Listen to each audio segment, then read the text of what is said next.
Hace casi un año fui invitado a un debate para tratar el tema de la iglesia verdadera, cuál era, con el sacerdote católico Don Juan Bosco.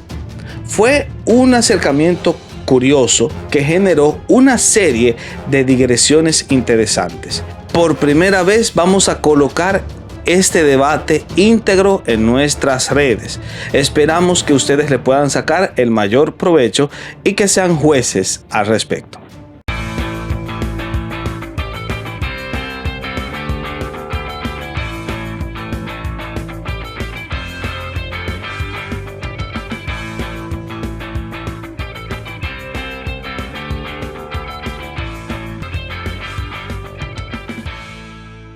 Para poder responder adecuadamente cuál es la verdadera iglesia, primero tenemos que tener en consideración qué es lo que entendemos por iglesia. Originalmente, el concepto griego ecclesian o iglesia o eclesia tenía connotaciones políticas y se refería a toda reunión o meeting público para escuchar las propuestas de un candidato. Este es el sentido que nosotros encontramos en un texto como Hechos 19:39, donde se utiliza la palabra eclesia en términos altamente políticos, donde los reunidos no eran cristianos, sino paganos contrarios a la fe, y el orador no era un pastor, sino un magistrado público. No obstante, cuando Jesús utilizó el concepto en Mateo 16:18, le asignó una carga espiritual, que ya tenía, por cierto, precedentes en el Antiguo Testamento, especialmente en el término cogel.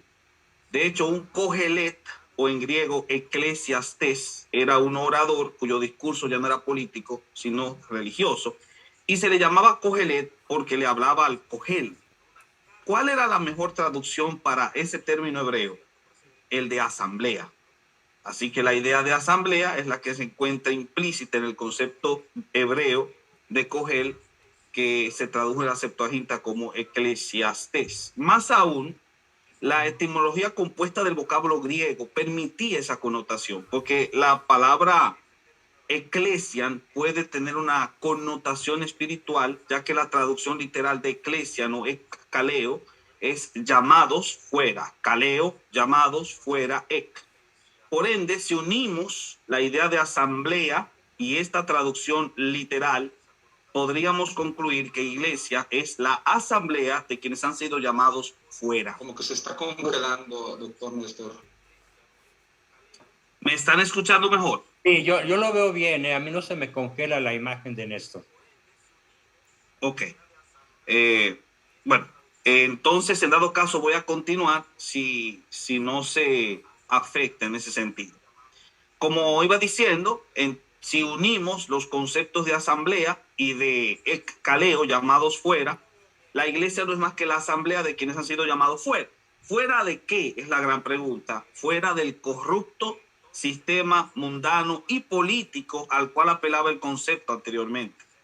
El resultado de este llamado fuera del mundo será la iglesia, que es el cuerpo místico de Cristo, es decir, el cuerpo universal, total. Obviamente la palabra católico entra acá, no en términos denominacionales, sino más bien en términos etimológicos, total, universal, de todos los creyentes a quienes Dios llamó a cabo desde el mundo y fuera del mundo para que pertenecieran a su reino eterno.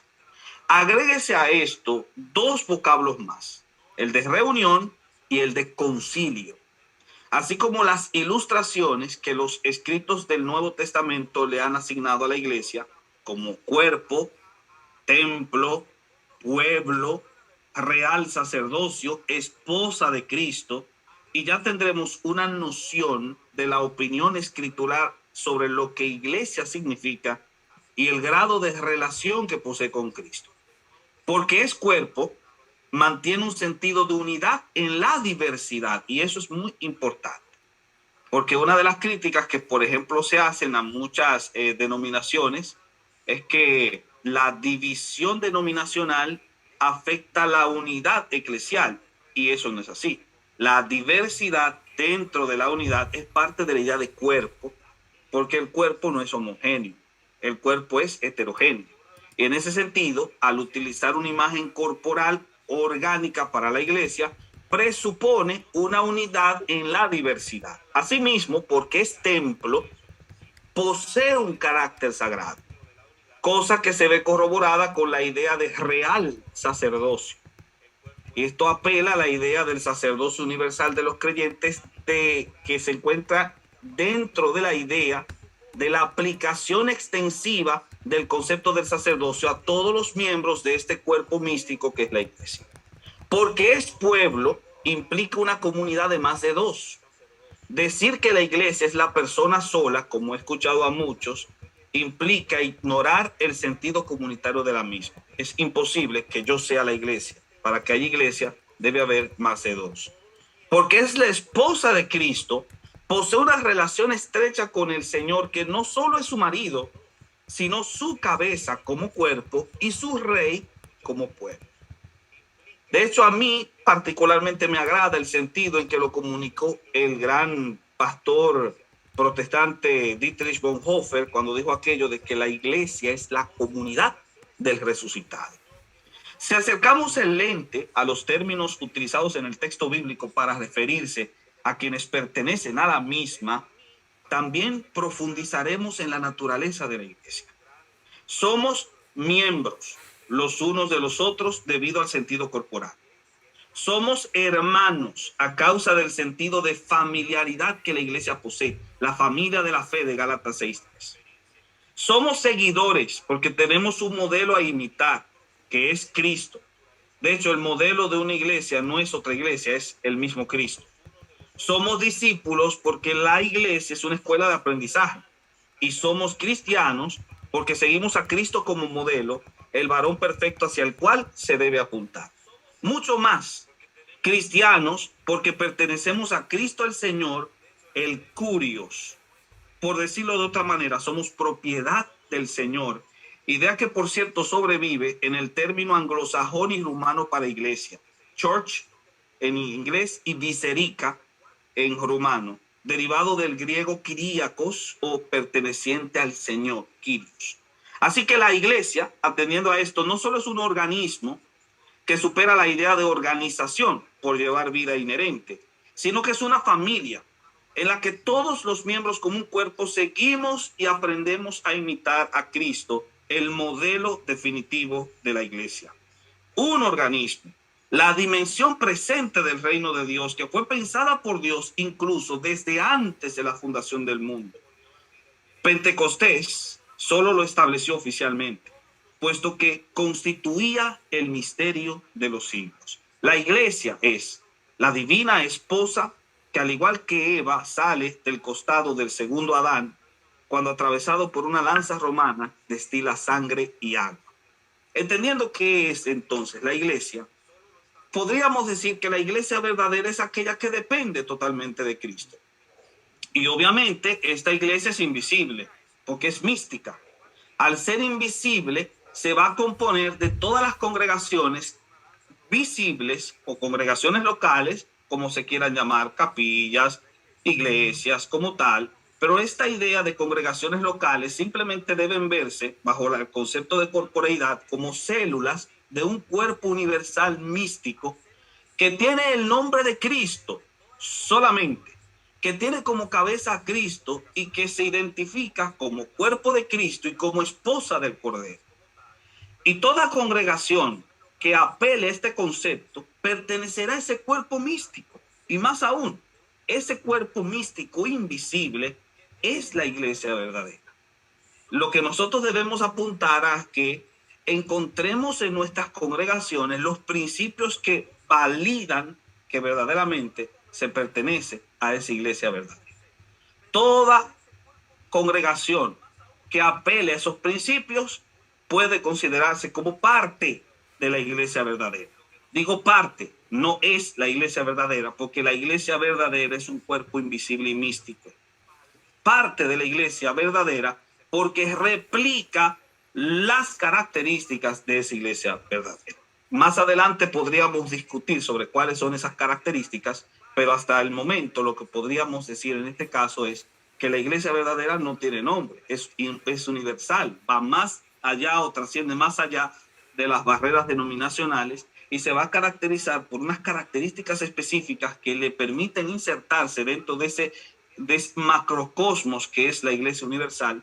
Y si no pertenece a ese macrocosmos porque no replica esos principios, entonces indefectiblemente podríamos decir que son sinagoga de Satanás o células cancerígenas que el cuerpo debe expulsar.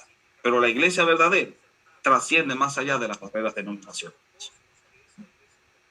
Bueno, pues sí, me gustaría mucho comenzar proponiéndole a nuestros oyentes y a los presentes aquí en el chat, pues que la verdad hay que comenzar por ahí. Si la temática que estamos debatiendo o platicando es cuál es la verdadera iglesia, habría que definir el concepto de verdad. Así que comienzo mi exposición definiendo el concepto de verdad. Verdad es una palabra muy difícil de entender si no se tiene como base que se puede hablar de verdad, verdad y verdad. Así como yo puedo hablar o cualquiera puede hablar de banco, banco y banco. Banco de peces, banco de datos, banco para sentarse o banco de dinero. Y vamos a puntualizar que la verdad triplemente manifestada es la siguiente. En primer lugar, tenemos la verdad subjetiva, que es aquella en la cual el sujeto cree al margen de la realidad objetiva. Caso de mi querido, respetable personaje, don Néstor Díaz, todo lo que ha dicho es su verdad subjetiva. Exclusivamente existe en su cabeza, pero no existe en el mundo de la realidad, porque incurrió en una serie de contradicciones flagrantes que, si tengo tiempo, las voy a puntualizar.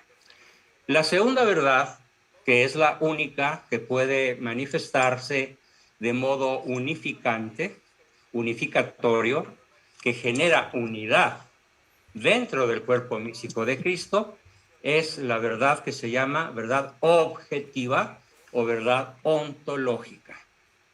La verdad objetiva o verdad ontológica es el fundamento de la tesis que hoy voy a tener el enorme gusto de presentar. Y se define de una manera extremadamente sencilla que después merece una ampliación. La definición de la verdad objetiva u ontológica es así. Es lo que es, no lo que tú o él o yo o nosotros creemos necesariamente, sino lo que es en sí mismo, independientemente de la percepción del sujeto cognoscente. Un ejemplo muy bobo que cualquiera puede entender es que cuando toda la humanidad, sin excepción, incluyendo al Papa, a los obispos, a los cardenales, a los científicos, a los navegantes, etcétera, etcétera, etcétera, y a los que hacían cartografías marinas y terrestres, pues daban por hecho inconmovible, absolutamente creído como tal, que la Tierra era plana. Hasta que el viaje de circunnavegación de Magallanes y Juan Sebastián Elcano demostró, aparte de otras pruebas que ya existían y que se recuperaron a partir de 1521, la Tierra siempre, desde su nacimiento, por así decirlo, desde su formación, ya era redonda, con independencia, o esférica, semiachatada de los polos, ya era esférica, con absoluta independencia, anterioridad y superioridad del conocimiento que los seres humanos tenían en aquel momento de la historia. Eso quiere decir que la verdadera iglesia de Cristo es anterior a Néstor y a mí y a cualquier otra persona, anterior. Es independiente de nuestra percepción. Es la que es, no la que es opinable. Como esas 30,000 denominaciones que nada más en los Estados Unidos se pelean todas ellas entre sí, se descalifican ferozmente entre sí, pretendiendo ser la verdadera iglesia de Cristo, cada una de esas 30,000 y probablemente muchísimas más. No puede haber unidad en el error. Las opiniones, todas las opiniones de los casi 8,000 millones de personas que somos en la Tierra, si juntamos todas esas opiniones, no hacen una sola verdad. Las opiniones sumadas no dan como resultado el conocimiento de la verdad. Porque ¿cuántas opiniones hay? Tantas cuantas mentes pensantes hay sobre la tierra. ¿Y cuántas verdades hay? Solo una, la que es, anterior a mí, superior a mí, independiente de mí, y a la cual tengo que descubrir y conocer en un profundo acto de humildad intelectual y de humildad emocional. Así que yo invito a todos mis oyentes a descubrir la verdadera iglesia de Cristo, que no tiene absolutamente nada que ver con lo que Néstor ha pretendido explicarnos. Porque para empezar, en los Hechos de los Apóstoles, el Concilio de los Apóstoles, encabezados por el Papa San Pedro, vigilaban que todos creyeran lo mismo. Nada de diversidades, lo mismo. Incluso el mismo San Pablo afirmó que si no creían exactamente como él les había enseñado, habrían creído en vano. Y el mismo San Pablo afirmó que si él mismo o un ángel decía un evangelio, una teología, por ejemplo la de Néstor, distinta a la que él les había enseñado, sea anatema. Y la anatema era el castigo máximo, incluso con pena de muerte en aquella época. Y al final, entre las distintas iglesias protestantes, solo son tan diferentes todas entre ellas que terminan pareciéndose más a la Iglesia Católica que entre ellas mismas. Y existe una tercera verdad, la verdad lógica o certidumbre o certeza. Y eso es lo que yo invito a Néstor y a todos mis oyentes a realizar. Cosa que si no se ha practicado con absoluta metodología, disciplina, humildad, inteligencia, perspicacia y sobre todo dejándose guiar por Cristo, quien le dijo a Pedro hace casi 2000 años, tú eres Petrus, tú eres piedra y sobre esta piedra edificaré mi iglesia y no hay ninguna otra más que la que fundó Jesucristo y es una santa, católica, apostólica y romana. Y todas las demás son herejías, aunque sean de buena fe y lo reconozco. Conozco muchos protestantes que de buena fe creen lo que creen y probablemente en mi lista, que es larga, tuviera que añadir, con todo respeto, al señor Néstor Díaz, porque él no ha hecho la sublime y maravillosa operación de adecuar su mente a la realidad ontológica. Él ha adecuado la realidad a lo que trae en su cabeza. Algo muy parecido a lo que hace un personaje nefasto que hoy funge como presidente de este país de la forma más inmerecida posible. Y que seguramente, como él dice, él considera a Cristo como un gran beisbolista al cual hay que admirar y aplaudir. Y además dice la barbaridad de que vino a morir por los pobres, cuando en realidad vino por omultis, por todos nosotros, ricos y pobres, sin importar nivel sociocultural, socioeconómico, pecadores y no pecadores. Entonces, volviendo al punto, la tercera clase de verdad, que es a la que yo invito a todos mis oyentes a adquirir, se llama verdad lógica, que consiste en la humilde e intencional adecuación de la mente al objeto conocido. Y no al revés, como lo hace el homúnculo de Palacio y todas las sectas protestantes. Sin excepción, adecuan la realidad a lo que les enseñó el pastor, a lo que les enseñó la tía de las muchachas que les da cierto liderazgo, que les da muchísimos recursos financieros y económicos a un nivel verdaderamente asombroso, y cualquier otra opinión, pero que no se fundamenta en la realidad ontológica. Así que la verdad es una. Y voy a poner un ejemplo diferente. Si yo les pregunto en una clase de química a mis alumnos, oye, a ver, salón, ustedes y 40, díganme, ¿cuál es la fórmula del ácido desoxirribonucleico? ¿Cuántas respuestas correctas hay? Evidentemente, una respuesta correcta. Y claro, en una ocasión me topé con un maestro que a todos les puso 10. Y el muchacho más inteligente de la clase se levantó y le dijo, profesor, ¿por qué nos puso 10 a todos si el único que acertó a la fórmula de este ácido soy yo? Mire, aquí está la fórmula correcta. Y todos los demás, y entonces el maestro contestó, lo que pasa es que todos fueron muy honestos. Todos dijeron de corazón aquello en lo cual creían. Pues sí, pero usted no está enseñándonos una creencia. Usted nos está enseñando química. Así que repruébelos a todos y el único que merece un 10 soy yo. Porque además todas las demás fórmulas están equivocadas. Entonces, hablando de la verdadera iglesia, es la única iglesia que fundó Cristo allá por el año 33, poquito más, poquito menos de nuestra era, sobre el fundamento de la inconmovible piedra que es Pedro, que tiene el don de la infalibilidad papal cuando habla ex cátedra y en materia de fe y costumbres, lo cual no significa impecabilidad, porque si vamos a rascarle las tripas al cochino, pues vamos a encontrar muchísima podredumbre en papas como Adriano, como los papas Borgia, los papas de la Rovere, el mismo papa al cual se enfrentó Lutero y que fue el motivo de la creación de la rebeldía de Lutero, aquella serie de indulgencias que a mí ahora como católico me parecen verdaderamente un abuso, y entiendo la furia de Lutero. Pero bueno, en su momento hablaré de este siniestro personaje que además murió por suicidio, por su propia mano, ahorcado, después de una fenomenal comilona, y hay testigos presenciales entre sus círculos más cercanos de cómo muere realmente Lutero, porque esa es una verdad histórica que los protestantes se han empeñado en borrar porque no les conviene, por supuesto, que su líder y fundador principal, del cual se desprenden todas las 30,000 sectas actuales, se descubra, como lo hace el padre Herrera Rabasi, que Lutero murió suicidado.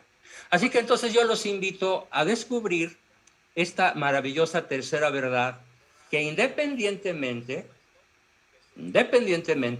podemos hacer de esta forma. Yo adecuo mi mente a lo que es el objeto conocido. Adecuo mi mente a la doctrina cristiana original, primitiva. No adecuo mi mente a lo que opina fulano o mangano a partir del siglo XVI. A partir de 1517, que es cuando Lutero fija sus 90 y tantas tesis y que revoluciona la Europa y el mundo conocido hasta nuestro tiempo, con una serie de errores verdaderamente garrafales que, por ejemplo, nada más voy a mencionar uno, tal vez dos o tres, pero sobre todo uno que a mí me duele particularmente. Y es la enorme diferencia que existió entre la conquista de México, la evangelización de México por los frailes católicos que trajo Cortés y por todos los que mandó la corona española durante 3 siglos mientras le fue posible, en comparación a lo que hicieron los protestantes, ingleses, franceses, holandeses y de otras naciones también de menor importancia, con las tribus norteamericanas.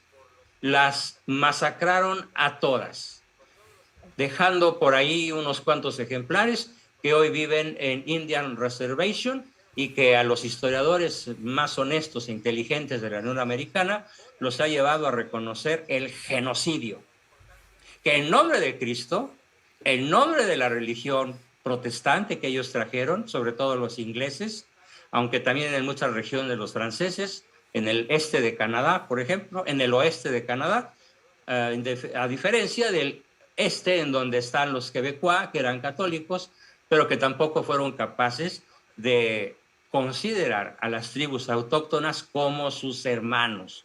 ¿Por qué? Porque la religión que trajeron no era la verdadera religión de Cristo, no era la verdadera iglesia de Cristo. La que trajeron a este continente fue una deformación calvinista, una deformación luterana, una deformación de Zwinglio, una deformación de todos los que se rebelaron contra la legítima autoridad del Papa, que empieza con Pedro y hoy culmina con Francisco, con el cual podemos estar en desacuerdo con algunas de sus tesis en cuestión de medicina, yo diciendo totalmente de sus consejos sobre la vacuna. Podemos estar en desacuerdo con sus errores políticos, graves también, pero pues es el Papa. Y él no tiene garantía de inerrancia, en todas las cosas que como cualquiera puede opinar. Y como no ha producido ninguna declaración ex cátedra, pues no ha cometido ninguna herejía. Ningún papa ha sido ni podrá ser hereje jamás. Ha habido antipapas, más como 30 y tantos antipapas a lo largo de la historia. Para esto les recomiendo a todos, por favor, adquirir a través de su servidor o en la librería Tradición, si gustan, después les puedo pasar los datos, un formidable libro de mi padre, don Salvador Abascal Infante, llamado este libro El Papa nunca ha sido ni será hereje, donde se demuestra que entre lo que San Pedro enseñó, Pedro, Lino, Cleto, Clemente y 200 y pico más de papas hasta la fecha, nunca ha habido una sola contradicción. La primera contradicción surge con las tesis de Lutero, fijadas por ahí, si mal no recuerdo, en Wittenberg, 90 y tantas, creo que 93 tesis, heréticas todas ellas, pero además es bien interesante hacer alguna referencia al estilo de vida de este personaje, que repito, sobran datos históricos para saber que murió por suicidio propio voluntario.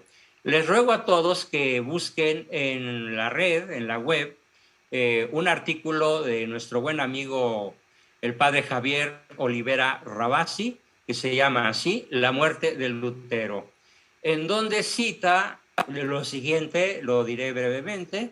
La versión oficial protestante narra que el mayor artífice de la ruptura cristiana, no de la iglesia cristiana, de la ruptura con la iglesia católica, falleció de manera natural, según dicen los protestantes, el 15 de febrero de 1548, después de un viaje a Eisleben y padeciendo una angina de pecho. No fue así. Un estudioso alemán contemporáneo, Dietrich M., ofrece una versión muy diferente en una revisión de los hechos.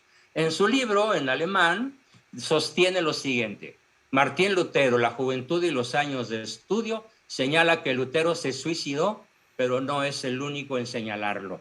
Asimismo, un psicoanalista freudiano, Monsieur Roland Dalvier, francés, en su estudio sobre la angustia de Lutero, perfeccionista, obsesivo-compulsivo, tremendamente dado al vino, las mujeres, el canto, los excesos de la lujuria, de la comilona, etcétera, es tan grave que uno puede preguntarse si no ha sido debida a un estado límite de la frontera entre la neurosis y la psicosis. Así que el psicoanalista Ronald Dalvies nos cuenta que Lutero sí tuvo tendencias suicidas, como puede corroborarse en sus mismas charlas de sobremesa del puño y letra de Lutero, donde se reporta, entre otras, una de sus conversaciones con el pastor Guben Leonard Beyer en el año de 1551. Este pastor nos dice, escribe, siguiendo a Lutero, nos dijo Lutero que cuando estaba prisionero, el diablo le había malmadamente atormentado y había reído de todo corazón cuando él, Lutero, tomó en su mano un cuchillo, diciéndole, ve, el demonio le dijo, ve adelante, suicídate. Esto me ha ocurrido muy a menudo, tanto como para ponerme en la mano un cuchillo. ¿Y qué pensamientos malvados me venían a la mente de tal modo, de manera de no poder yo, Lutero, ya rezar?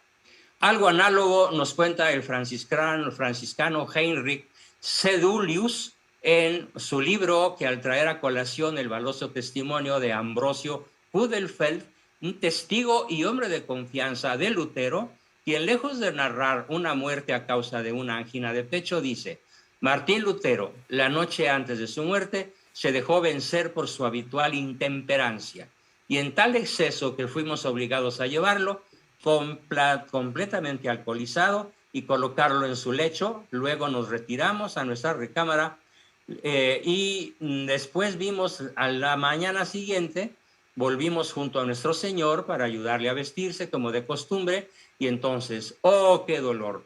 Vimos a nuestro Señor Martín colgado del techo y estrangulado miserablemente.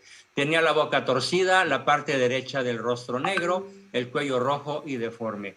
Así que yo invito a todos nuestros oyentes a, pues no afiliarse a una secta, un segmento, que además está multiplicado por 30,000, cuyo fundador lamentablemente termina de la manera más trágica posible.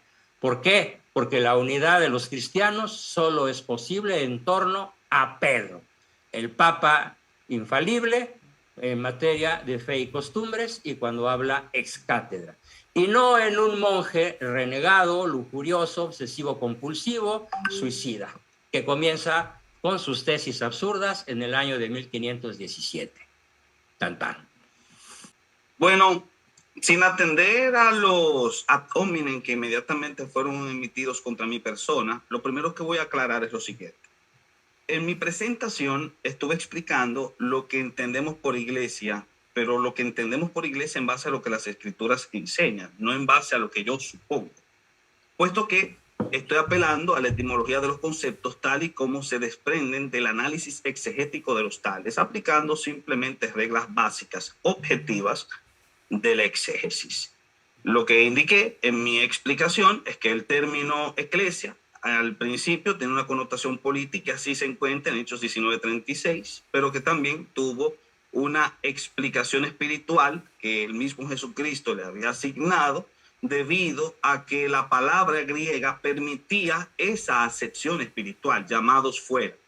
Esa idea de llamados fuera es una explicación que incluso se desprende dentro de la exégesis práctica de los conceptos. Aquí no estamos apelando a ideas supuestas como tal.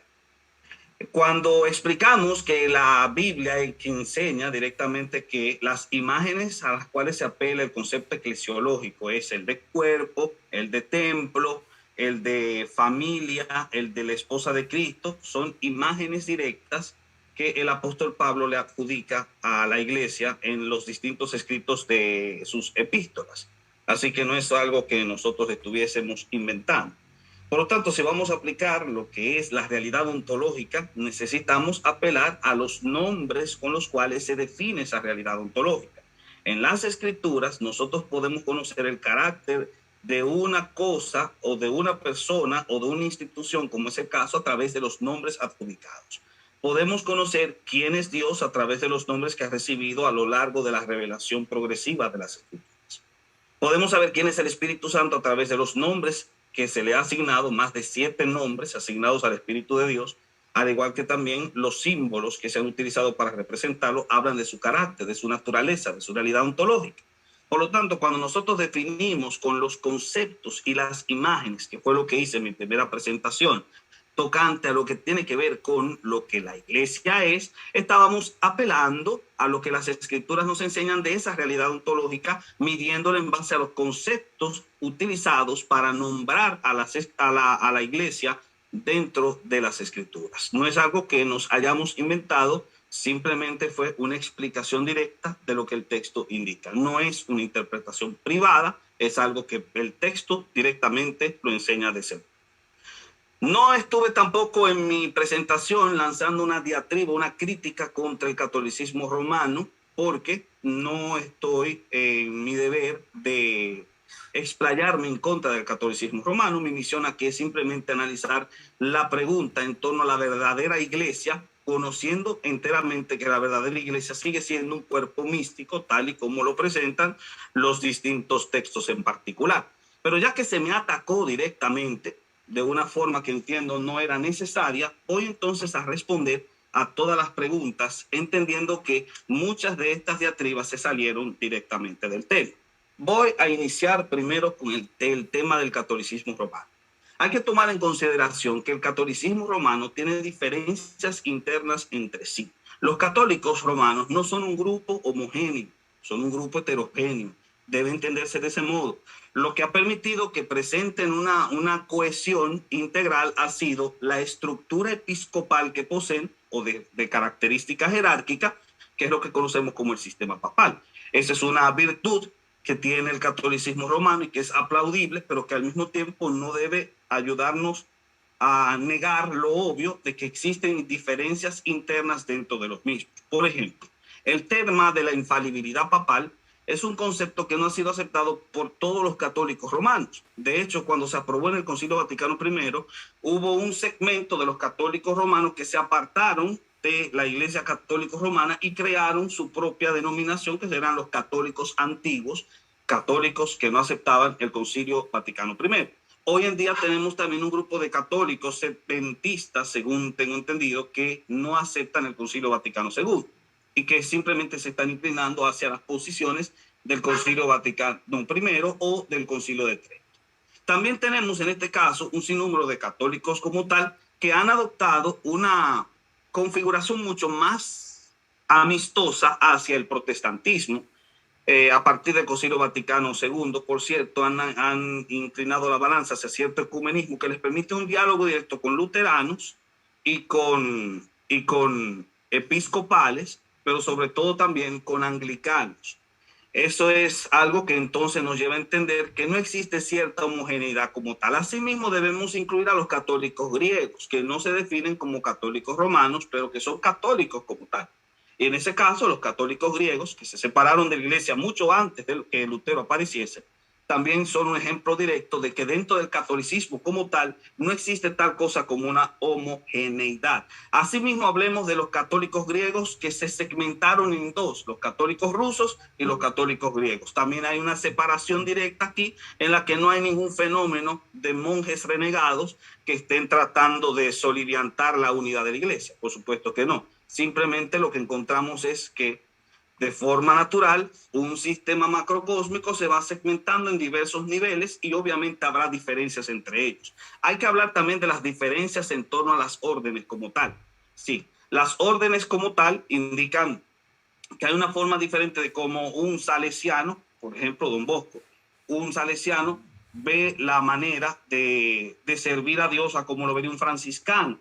Obviamente sí existe una especie de conglomerado de unidad que se encuentra a través de la estructura, pero las formas litúrgicas que manejan muchas veces son distintas. Y se puede descubrir, por ejemplo, incluso en la metalogística, que diferenció a franciscanos y a dominicos en la Edad Media, que los llevó incluso a discutir dentro del ámbito filosófico, unos abrazando el nominalismo y otros abrazando el realismo. Y sin embargo, eran corrientes dentro de la Iglesia Católica Romana.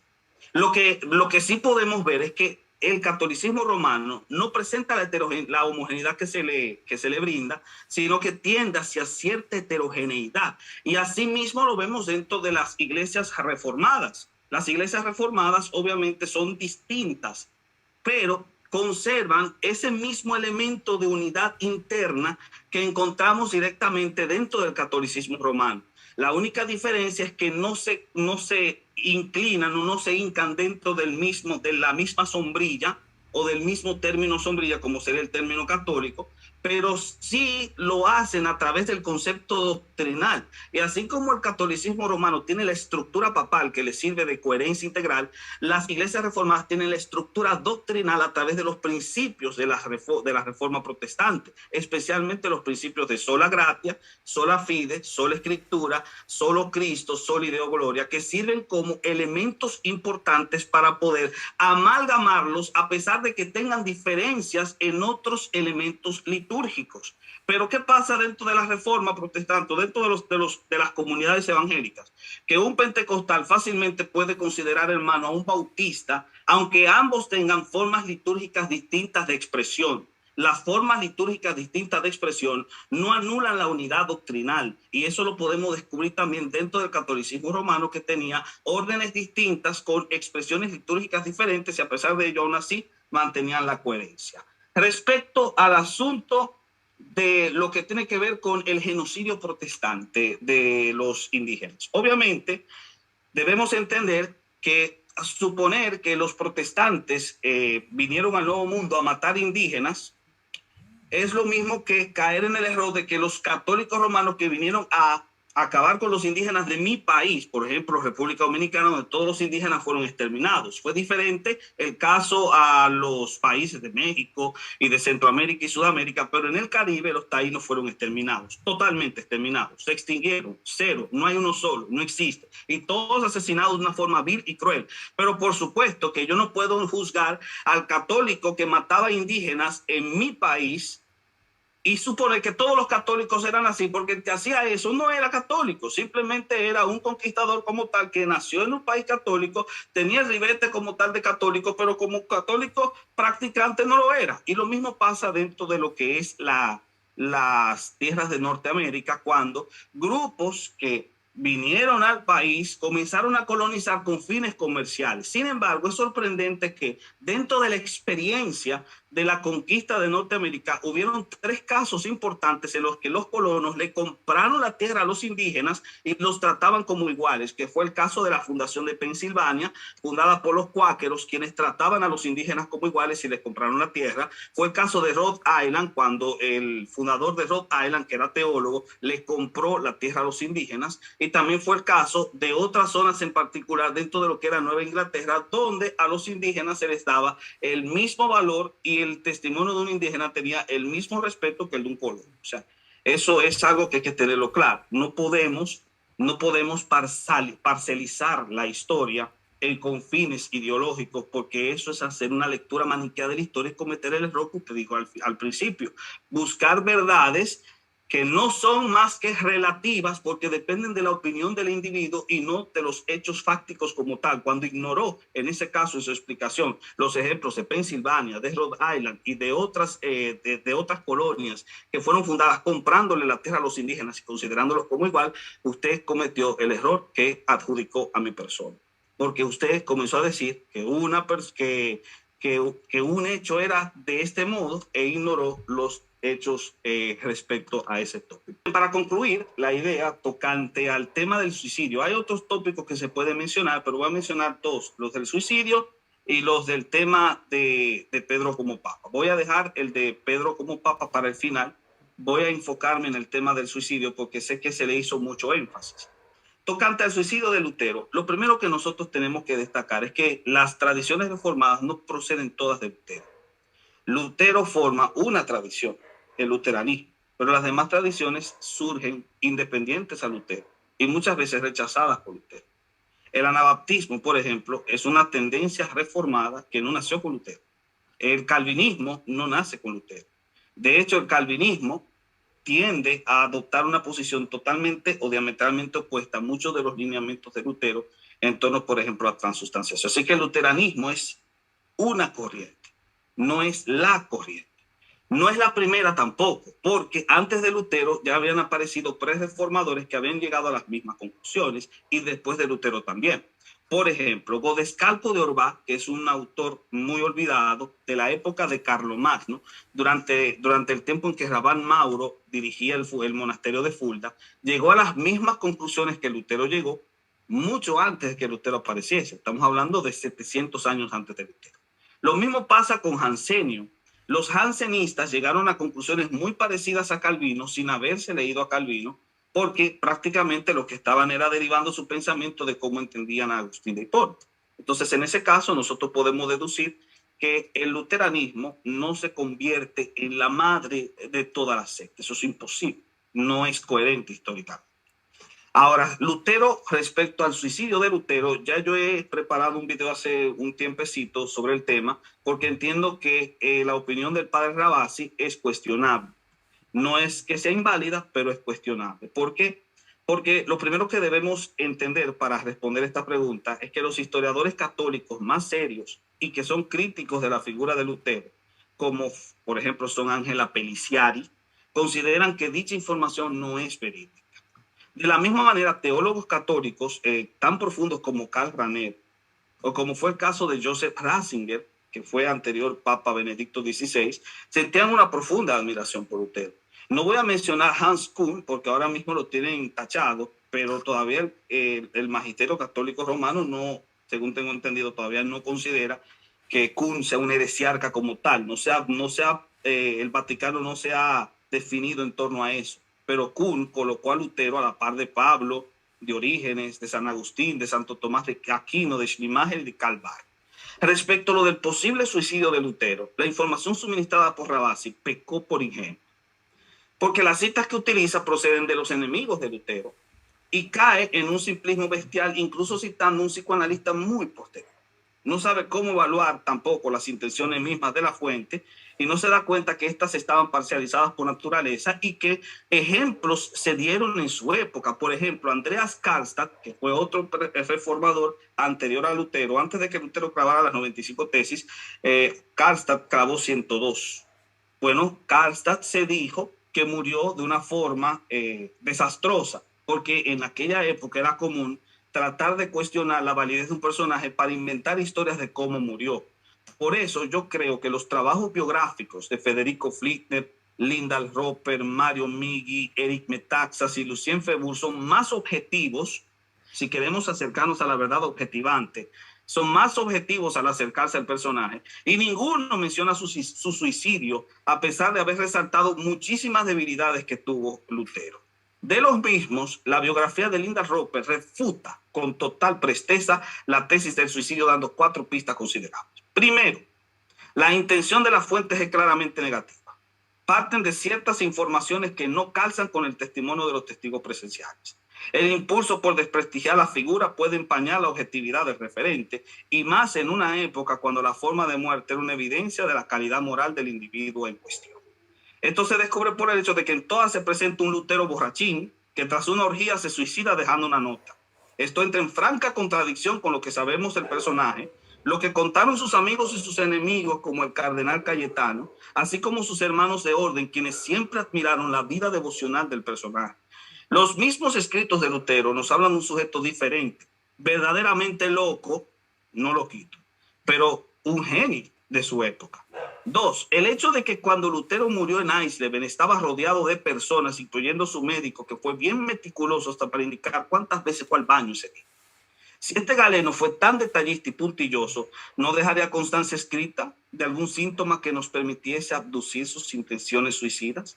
Además de que los suicidas siempre dejan señales de su crimen, inclusive durante años, cosa no presente en Lutero. Más aún, si se habla de que cualquier dato evidencial que se tenga fue eliminado para crear una imagen positiva del personaje, eso, señores, no es más que ficción conspirativa. El funeral de Lutero, 3, se realizó en Wittenberg, pero él murió en Eisleben. Eso implicó un traslado de su cuerpo en un viaje a pie de una ciudad a otra. El trayecto era bien largo, por lo cual Lutero fue llevado a varias ciudades que quedaban en el camino, y multitudes pudieron acceder a su cadáver, y ninguna de esas multitudes habló de señales de suicidio. Y finalmente, por orden del maestro Celi, se pidió a un artista que creara una mascarilla de cera del rostro y las manos de Lutero, que todavía se conserva en Wittenberg, y esa mascarilla, que se hizo inmediatamente murió, no presenta señales de un ahorcamiento forzado, no lo comenta ninguno de los que estuvieron en su hecho de muerte, y de hecho Lutero no murió solo como nos lo intentó hacer creer Olivera Rabasi, sino rodeado de sus amigos. Y eso es un dato que está totalmente evidenciado.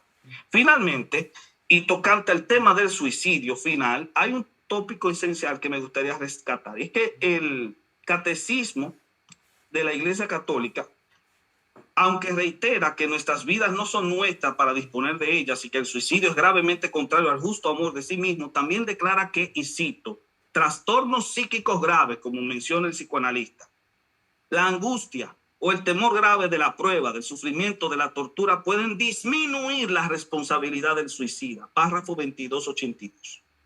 Por lo tanto, no podríamos desprestigiar a un personaje si la causa de su suicidio fue un trastorno psicológico, de acuerdo a el párrafo 2282 del catecismo.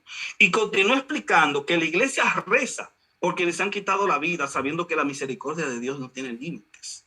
Para enfatizar la verdad de que una enfermedad mental no es indicio de debilidad espiritual, la iglesia tiene santos que vivieron con enfermedades mentales, santos que iban a terapia y tomaban medicación, incluso santos que lucharon contra ideaciones suicidas. Algunos, como Santa Isabel Anaceton, sintieron la tentación del suicidio mucho antes de su conversión y después encontraron curación. Pero otros, como Ignacio de Loyola, encontraron que su salud mental empeoró después de su conversión. En el caso de Ignacio, las dudas le convencieron de que era un caso perdido y sin esperanza. Solamente el miedo de ofender a Dios le impedía tirarse por la ventana. Otros santos, como Santa María Magdalena de Paz, lucharon durante años contra el deseo de poner fin a su vida. Estos santos nos recuerdan que las enfermedades mentales no son el resultado de una vida de oración deficiente, una falta de confianza en Dios, y que la desesperación no es un pecado cuando es el resultado de una enfermedad mental o cuando es una tentación contra la que luchamos poderosamente. El venerable Francisco María Pablo Lieberman se crió en una familia judía ortodoxa y él mismo también luchó con ideas suicidas durante mucho tiempo, incluso después de haberse dedicado al servicio de la iglesia. Y a pesar de ello, y pese al testimonio que se comenta de que posiblemente el sujeto haya intentado cortarse las venas con un cuchillo, aún así se considera a este personaje un santo, un hombre capaz de aferrarse a la esperanza a pesar de su constante tentación de caer en la desesperación. Y así hay muchos casos más como Bartolo Longo, y podría mencionar, por ejemplo, a otros personajes como la beata Benedetta Bianchi Porro. Todos ellos lucharon contra tendencias suicidas. Muchos de ellos se ha comentado, como estuve leyendo de acuerdo a un artículo sobre la beata Benedetta, que posiblemente hayan incurrido en el caso del suicidio, pero aún así se les considera santos, porque el tema aquí no tiene que ver con desprestigiar a un personaje en torno a si realmente cometió o tuvo el sentimiento. Sabemos que con respecto a Lutero no hay evidencia más que datos conspiranoicos que fueron elaborados mucho tiempo después. Bueno, pues a ver, esto del suicidio de Lutero podría ser secundario. Sin embargo, insisto en un historiador que está absolutamente libre de sospecha de conspiranoia, como dice Néstor. Dietrich M, con doble M, ofrece una versión muy diferente en una revisión actual de los hechos. En su Martin Luther, en alemán, etcétera, traducción, Martín Lutero, la juventud y los años de estudio, desde 1483 a 1505, publicado en la ciudad alemana de Bonn en el año de 1983, señala con absoluta veracidad que Lutero se suicidó, pero no es el único en señalarlo. Propongo al auditorio que busquen en la red sin naufragar, naveguen en la red sin naufragar, cómo finalmente, fuera de toda conspiranoia, de toda calumnia contra Lutero, es evidente que el personaje se suicidó por desesperación, por insania mental, por lo que haya sido, pero de ninguna manera es un ejemplo a seguir. Además de su larga vida de lujuria con la monja Catalina Bora, y para qué entrar en más detalles. Pero vamos a conceder por un momento de manera galante que no se suicidó. El problema lo hacemos a un lado. Suicida o no, presenta una serie de tesis que quiero colocar a la atención, a la inteligencia, a la nobleza de mis oyentes. En primer lugar, Lutero sostiene que la realización de obras humanas que nos lleven a la salvación es imposible. Por lo tanto, todas las iglesias, todos los credos o fes o creencias protestantes se sustentan en que no son nuestras obras las que finalmente, por fidelidad a la gracia de Dios, nos van a salvar, sino exclusivamente la fe. Es la fe la que salva. Y el lema de Lutero, con el cual recorrió triunfante toda Europa, era este: Pecca et pecca fortiter, sed crede. En latín lo traduzco al castellano: peca y peca fuertemente, pero ten mucha fe, pero ten más fe que tu pecado y serás salvo. Obviamente es algo radicalmente absurdo. ¿Cómo es posible que si yo soy un pecador empedernido, como él lo fue hasta el último día de su vida, me pueda salvar? No, señor. La tesis católica, y espero que todos la entiendan y la acepten, es tan simple como esta. Si yo no pongo mi casi nada, que es mi libertad, en la elección del bien, en las obras de caridad, porque en la noche, en la tarde seremos juzgados en el amor, no seré salvo. Y entonces, si yo no pongo mi casi nada, Dios no pondrá su casi todo.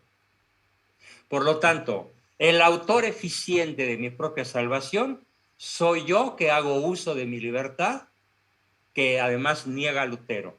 Otra de las tesis fundamentales de Lutero es la negación del libre albedrío. No hay libre albedrío.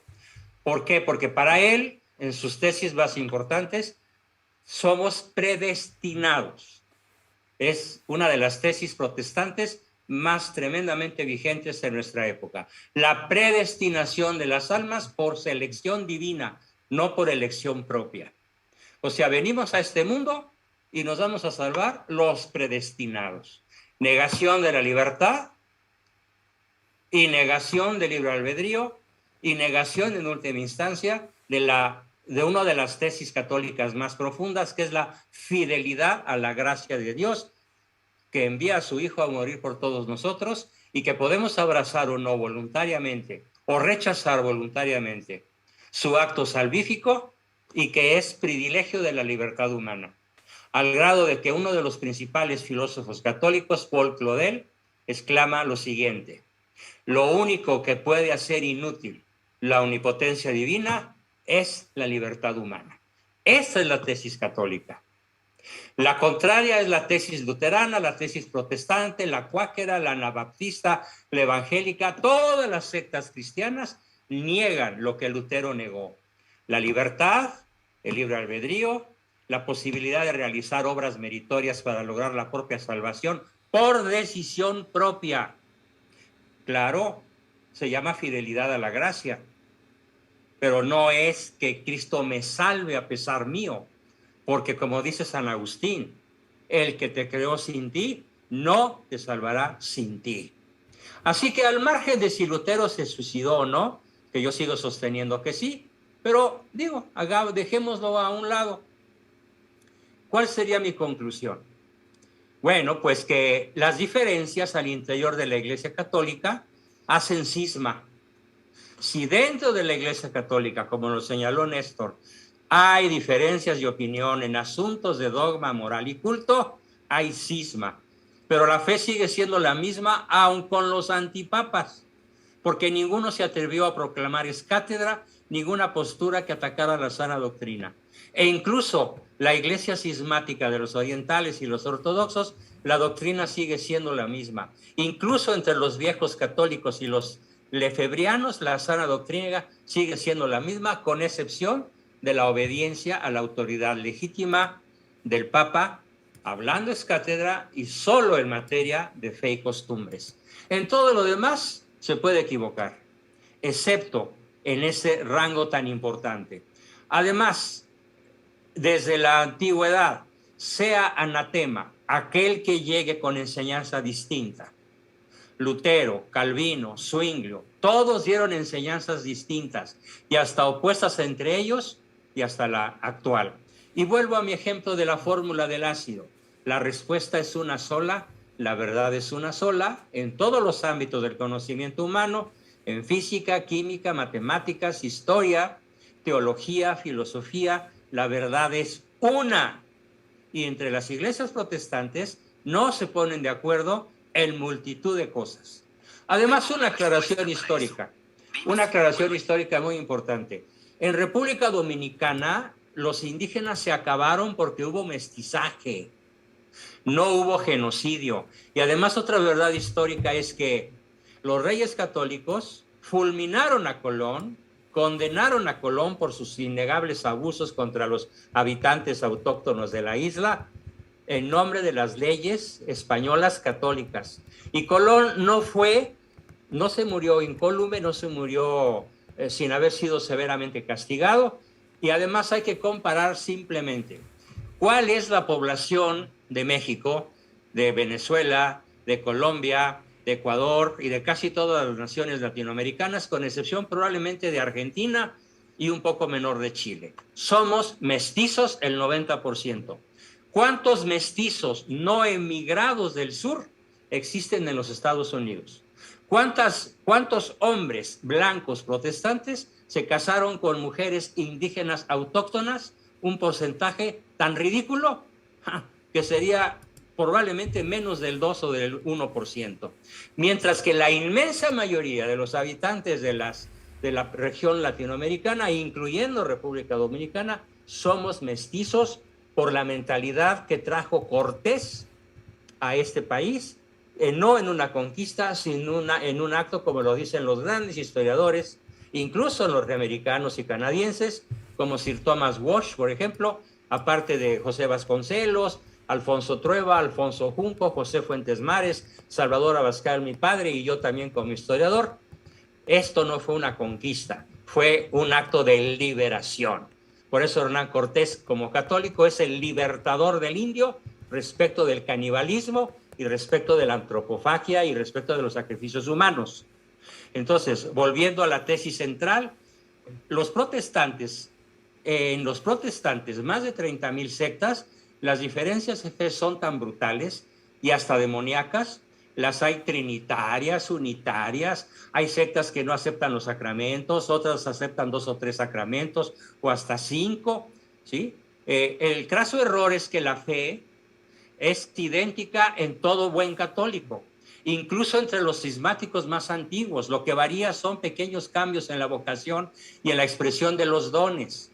Y quien no sigue la autoridad del Papa, algo defendido por los padres primeros, por los padres apostólicos desde el siglo II, a inicios del siglo II, se convierte automáticamente en cismático, aun cuando no sea específicamente declarado. Ahí están las iglesias orientales, la armenia, la etíope, la copta, la siria o como los ortodoxos, y aún así la fe sigue siendo la misma en lo esencial, pero al no obedecer la legítima autoridad del Papa, quedan fuera de la Iglesia Católica Apostólica Romana, fuera de la cual no hay salvación. ¿La iglesia es centralizada? Claro, una sola cabeza, la de Pedro, el Papa, a lo largo de 2000 años. Está centralizada, pero a la vez es universal. Y esa palabra la utilizó Néstor al principio cuando habló de la Iglesia universal. Y universal en griego se dice católico, y católico significa universal.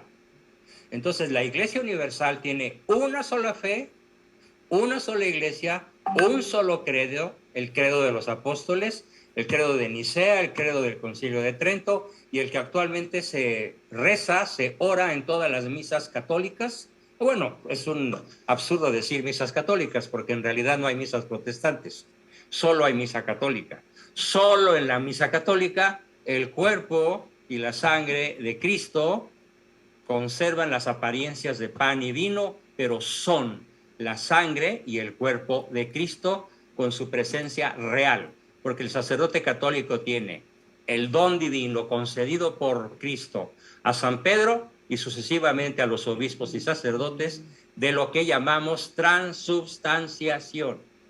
Y el centralismo, la unidad en torno a la fe es en torno a la Eucaristía.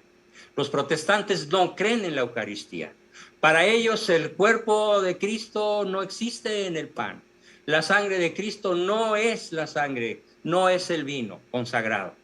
Es un mero memorial de la pasión. Es una mera representación simbólica.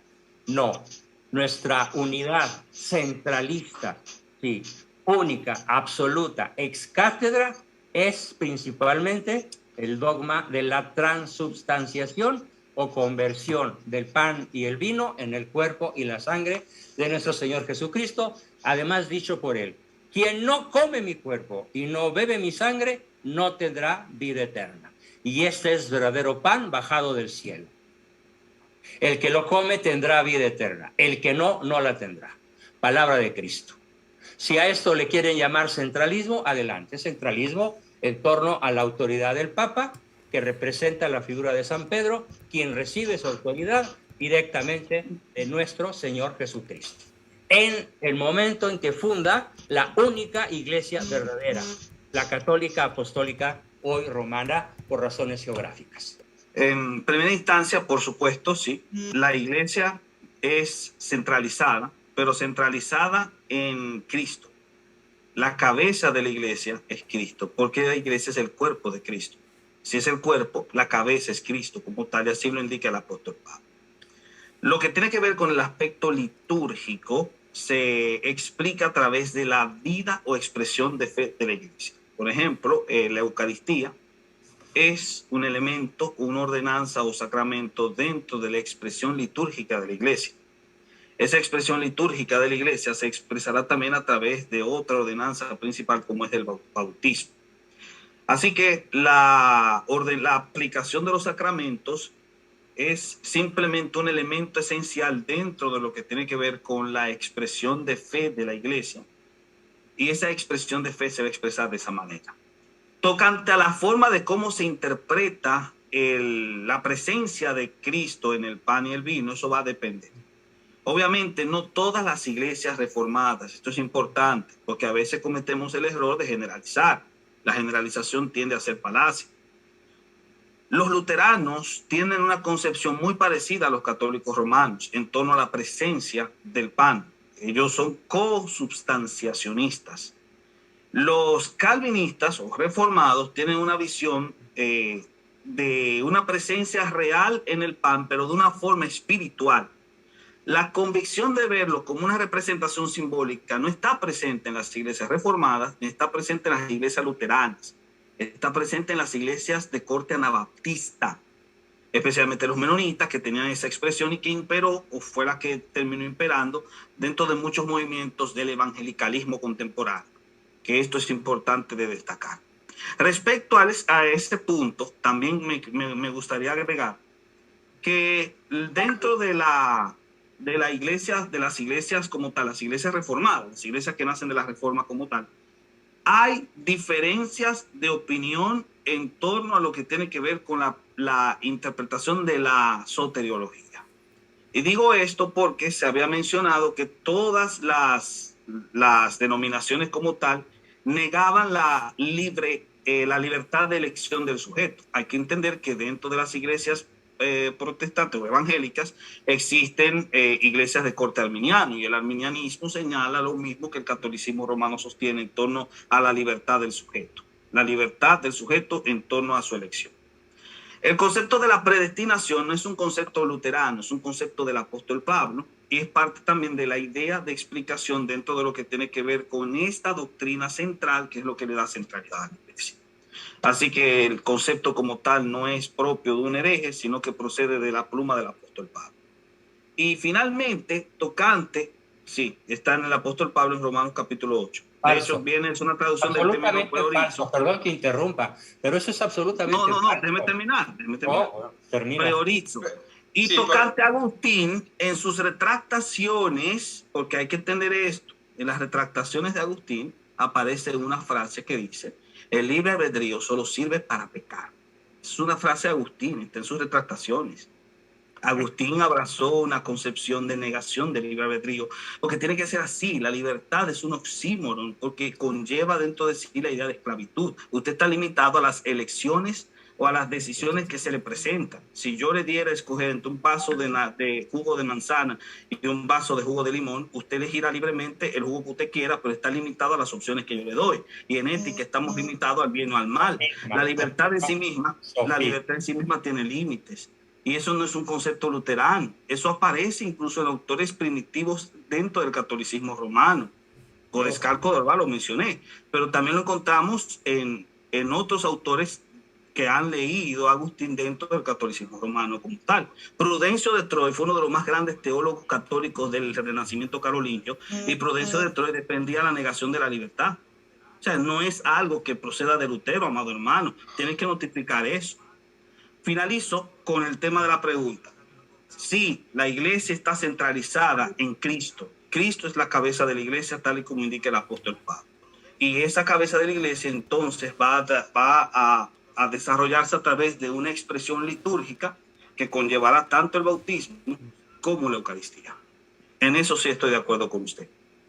Hay escritos de los padres apostólicos antes del siglo IV que sostienen cada uno de los puntos de la fe. En cambio, ninguna de las doctrinas propias del protestantismo tiene su sustento en absolutamente nada del pasado. Las herejías empiezan, pero el protestantismo como tal empieza a principios del siglo XVI. Y es tan honda la diferencia entre una secta y otra que no se ponen de acuerdo. No se ponen de acuerdo en una fe única. Es como si, volviendo a mi ejemplo del salón de química, ¿sí?, finalmente el profesor dijera: bueno, pues mientras la opinión sea sincera, todos están en lo correcto. No, señor, la verdad es una. La verdad es una.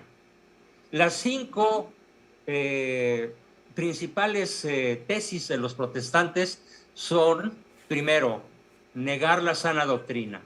Solo Cristo, solo Escritura, solo una sola fe, una sola gracia, una sola gloria de Dios. Y ya en el inicio tenemos a la Santísima Trinidad.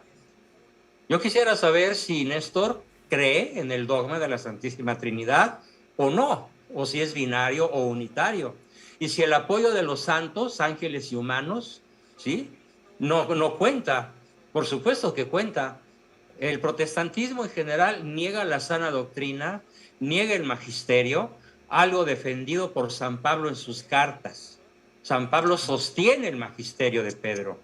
Una sola fe niega las obras, en el sentido protestante, niega las obras y el esfuerzo humano. Con mis obras te demuestro mi fe. Y esto viene desde la Biblia, desde el Antiguo Testamento, ¿sí? También una sola gracia, no, también está en la sana doctrina, porque si no, hemos crecido en vano, y viene en la Biblia, ¿sí? Dios da la gloria a los santos y ángeles y humanos, y si no, vean el Antiguo Testamento cómo Dios alaba a Abraham, a Isaac y a Jacob, y no por haber sido predestinados, sino por los actos que ellos realizaron de modo libre e intencional. Si Dios mismo los honra a los santos, entonces las 5 solas, solo una fe, solo esto, solo lo otro, solo de más allá, niega entonces el protestantismo la misma Biblia, porque desde el Antiguo Testamento está diciendo exactamente lo contrario de lo que sostienen los protestantes.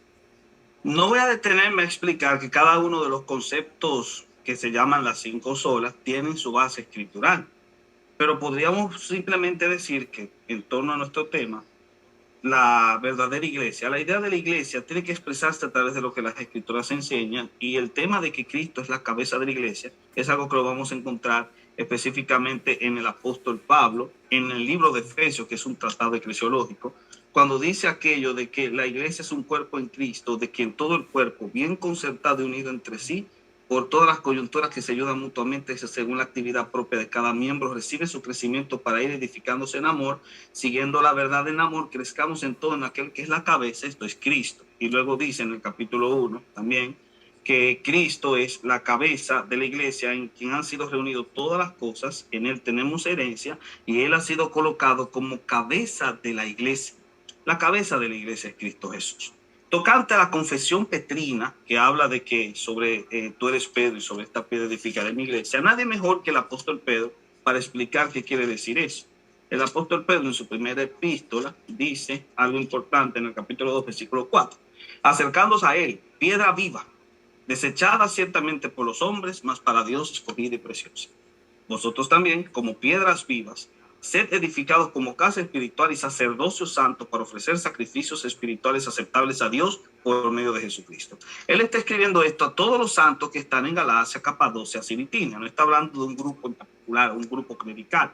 Está hablando de todos los santos en común. Está indicando que ellos son piedras vivas sobre las cuales está edificada la casa espiritual, mientras que Cristo es la piedra angular que sirve de base para la construcción de ese edificio. Nótese, el apóstol Pedro está indicando que la piedra viva es Cristo, y nosotros solamente somos cantos rodados de esa misma piedra. No solo Pedro, sino todos los creyentes, para que no se construya con ella una casta, porque la idea de casta es una idea humana. Es el ser humano quien construye castas como tal. En Cristo no hay diferencia de personas. Todos son iguales porque todos forman parte del edificio. Y eso lo encontramos también cuando vemos que Jesús le da el mismo poder de atar y desatar a todos los demás discípulos, aparte de Pedro, ahí en Mateo capítulo 18, y ya concluyo con eso para no abusar del tiempo, pero en Mateo capítulo 18, versículo 18, él le agrega o le extiende el mismo mensaje que le ha dado a Pedro a todos los demás discípulos, porque al final de cuentas es todo el conglomerado de la membresía eclesial quien se constituye en piedras del edificio. Y por lo tanto, nosotros estamos ante una casa espiritual que está construida con ladrillos humanos. Cada ser humano es una piedra importante dentro del edificio de Dios que es su iglesia.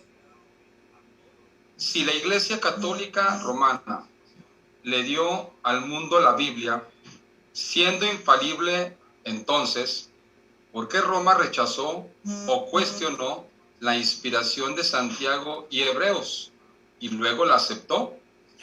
Por el contrario, Roma aceptó como libros de escrituras que luego fueron rechazados. Si la Iglesia Católica realmente está iluminada por el Espíritu Santo para que los hombres puedan confiar en ella como la organización de Dios, la pregunta es, ¿Por qué estaba tan equivocada en algo tan simple? ¿No debería haberlo sabido la Santa Sede? Adelante, hasta por 3 minutos, doctor Juan Bosco Abascal, le agradecemos su participación. A ver, la iglesia, desde que fue fundada por Cristo, en la cabeza visible de San Pedro, no ha incurrido nunca en una sola contradicción. La doctrina es absolutamente coherente, pero vamos a poner un ejemplo, es como un árbol, ¿sí? Que sigue siendo el mismo árbol, pero va echando, conforme los años pasan, nuevas capas, de tal manera que si cortamos de manera horizontal un árbol, podemos contar cuántos años tiene. Es el mismo árbol con capas que se van abriendo hacia el exterior, pero nunca en contradicción consigo mismas. Porque si una sola de esas capas fuera contradictoria con la anterior, el árbol perecería. Este ejemplo del mundo de la botánica nos sirve para entender que la Iglesia nunca ha incurrido en contradicción, sino en profundización y ampliación de la verdad revelada. Y un error que comete esta persona al comenzar su pregunta es que dice él que la Biblia nos la dio la Iglesia. No, no es cierto. El Antiguo Testamento está escrito por los agiógrafos, los profetas, las revelaciones directas de Dios a Moisés, a Abraham, a Jacob, etc. No es la Iglesia Católica la que escribe como tal, ya como organización bimilenaria, sino el Nuevo Testamento. Ese sí nos es dado por Lucas, Mateo, Marcos y Juan. Ahí está el Nuevo Testamento, y por los Hechos de los Apóstoles y las cartas de los apóstoles. Es la parte del Nuevo Testamento la que forma el cuerpo de doctrina neotestamentario, como dice Cristo, un nuevo mandamiento os doy. Entonces, en ese sentido, la pregunta está mal fundamentada, y repito, ampliando mi respuesta. Cristo es cabeza, pero su representante, el que con la promesa de Jesús, tú eres Pedro, y sobre esta piedra edificaré mi iglesia, y apacienta mis ovejas, o sea, San Pedro y sus sucesores tienen la obligación de guiar a las ovejas, ¿sí? Claro, con Cristo como cabeza única de la iglesia. Por eso es el vicario de Cristo. Y finalmente quiero hacer una tremenda diferencia entre las sectas y la posición católica. El credo católico, uno santo, católico, apostólico, romano. Apocalipsis 12, 1. Y una gran señal apareció en el cielo, una mujer vestida del sol con la luna debajo de sus pies y una corona de 2 estrellas sobre su cabeza. Es María Santísima, a quien que yo sepa, a menos que esté mal informado, ninguna iglesia protestante reconoce como la madre del Señor Jesucristo en su purísima concepción, en su asunción a los cielos, en su concepción, en su creación sin pecado original, que es nuestra madre y es corredentora del género humano, a partir de ese momento sublime en el cual Cristo en la cruz le dice: hijo, he ahí a tu madre, San Juan, madre, he ahí a tu hijo, y eso es lo que la hace corredentora del género humano, nuestra Madre María Santísima. Comparto que la pregunta tiene que formularse correctamente, porque presupone que el texto bíblico fue inventado por la Iglesia Católica Romana, y eso no es así. O sea, el Antiguo Testamento ya estaba prefijado desde el Concilio de Yamnia del año 90, después de Cristo, cuando se establecieron cuáles eran los 39 libros, en este caso el Antiguo Testamento, y el Nuevo Testamento, de una lista que procede de Ignacio de Antioquía, se conserva una primera lista canónica de lo que son los libros del Nuevo Testamento, que posiblemente sea procedente de la última década del siglo I. Luego está el canon Muratori, que obviamente es un canon que se ha desarrollado como respuesta al canon de Marción, y también están los escritos de Ireneo de Lyon, que ya en el siglo II han planteado una lista de los libros del Nuevo Testamento. Así que la suposición de que la Biblia fue redactada finalmente por el Concilio de Nicea es un claro error histórico. Obviamente debemos descartar esa parte. Pero tocante a algo que mencionó nuestro querido amigo Juan Bosco, Sí, respecto al tema de si la iglesia no ha cometido errores, eso es un tópico muy bueno a destacar, o en este caso el sistema papal como tal, amerita una respuesta mucho más edulcorada, porque pareciera que sí. De hecho, la bula Exsurge Domine, que es como igual Lutero, fue una bula que se escribió ex cátedra, y en esa bula se justifica el asesinato de herejes a través de la quema. Y hoy en día los católicos romanos que yo conozco no aprobarían esa opinión del Papa León X. Y esa fue una declaración ex cátedra. Así que no creo en ese caso que esa afirmación sea coherente con la realidad histórica. ¿Quién es María y su papel en los últimos tiempos? Adelante, don Juan Bosco Abascal, agradecemos su participación, por favor. Bueno, pues María es nuestra madre. María concebida sin pecado original, preservada de la mancha y de la fractura existencial, psicológica, práctica, intrapsíquica que representa la caída en pecado original, del cual pues nos salva a Cristo, aunque no nos libra de los efectos terrestres, humanos, biológicos, psíquicos de esa caída. María concebida sin pecado es nuestra madre. Es corredentora universal del género humano al ser traspasada por 7 espadas de dolor. Es María, nuestra madre, que es virgen antes del parto, en el parto y después del parto. María Purísima Virgen, antes, en y después. Es María asunta a los cielos, no por su propia fuerza o capacidad, sino que es llevada a la gloria del Señor por los ángeles o por el medio que el Señor haya querido determinarlo. Y para un buen católico, el principal, habría 2 lemas fundamentales para la vida del católico en función de nuestra Santísima Madre. Móstrate esse matrem. Muéstranos que eres madre. Y ella se la ha pasado en la historia demostrando que es madre en sus apariciones en el planeta Tierra, que han sido debidamente autorizadas, como Lourdes, Fátima, La Salette, Guadalupe, por mencionar solo a las 4 principales, y añadiría la de Aikito en Japón. 5. Y por supuesto que hay otra multitud que no han sido aprobadas ni autorizadas, pero que la gente un tanto ingenua a veces cree. Entonces, ella a lo largo de la historia nos muestra que es nuestra madre. Y el otro lema, no recuerdo en esos momentos quién lo pronunció por primera vez en la historia de la iglesia, pero es Ad Jesum per María, a Jesús por María. Así que esa es nuestra Santísima Madre.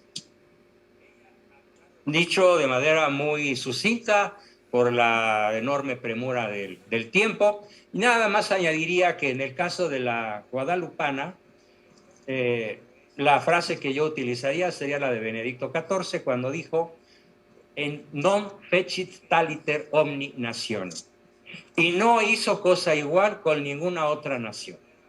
¿Qué fue lo que hizo nuestra Santísima Madre en México y en ninguna otra nación?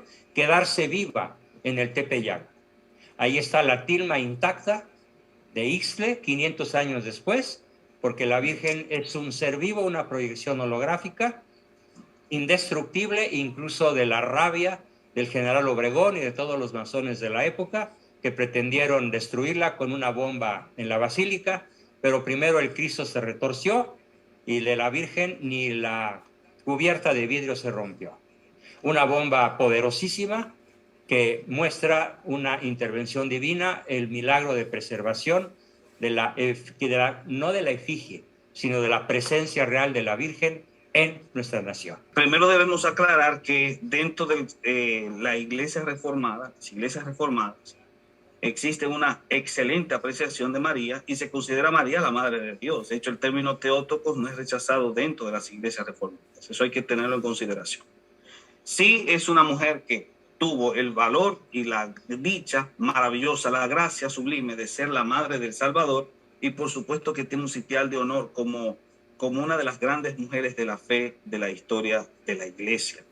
Pero tocante a la interpretación que se da en torno a Apocalipsis 12, aclaremos lo siguiente: Apocalipsis 12 está utilizando una imagen que aparece en el Antiguo Testamento en Génesis capítulo 37, versículo 9, cuando se habla del sueño de José con el sol, la luna y 11 estrellas. La imagen que aparece aquí respecto a la mujer que aparece en el cosmos es una referencia directa al pueblo de Israel.